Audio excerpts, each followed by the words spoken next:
Merry Christmas. Maybe you know this story from World War One, but if you haven't, I'll share it with you. It was Christmas morning. It was cold and frosty, and troops from Great Britain and Germany were waking up and looking across no man's land. And as they were looking at the trenches of their enemies, they noticed not the tips of guns or bayonets, but candles.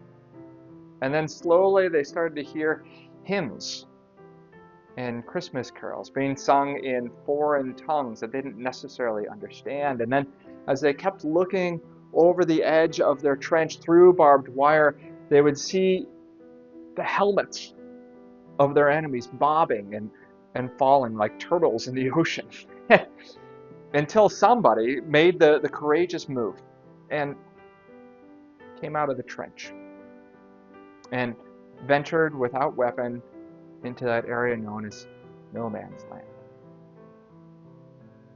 And it was in no man's land that opposing sides, that enemies met and reconciled, at least for the day.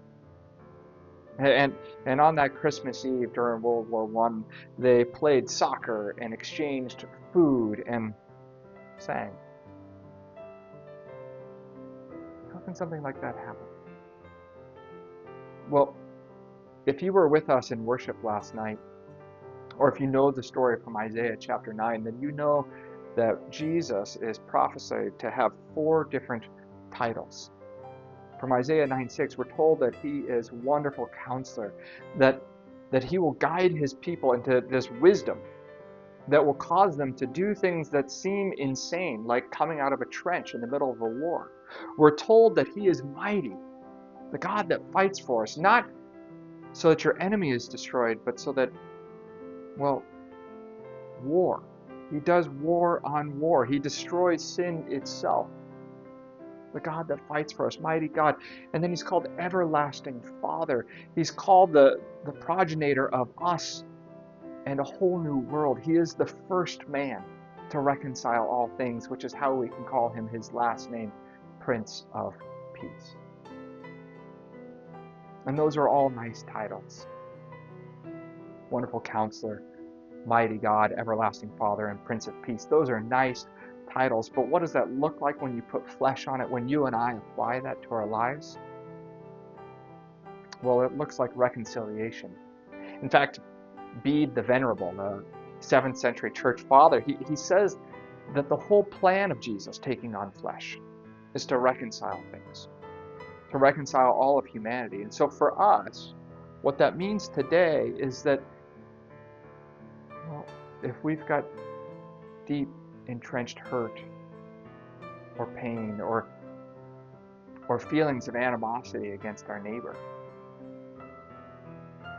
well, maybe it's time for us to apply those titles of Jesus to us, to let him be the Prince, to let him be God, to let him counsel us out of those things so that we might reconcile all things and not be opposing our neighbors, but join with them in worship of the one true King who's come to dwell with us. Friends, this Christmas morning, I want to encourage you to look around at the sad divisions in our world and bid that they would cease. To consider how it is that Jesus came not just to you, but to all people. And he is coming again to dwell with us, to make all things new. Reflect on that, and reflect on how you, as his people, as one who bears his same flesh,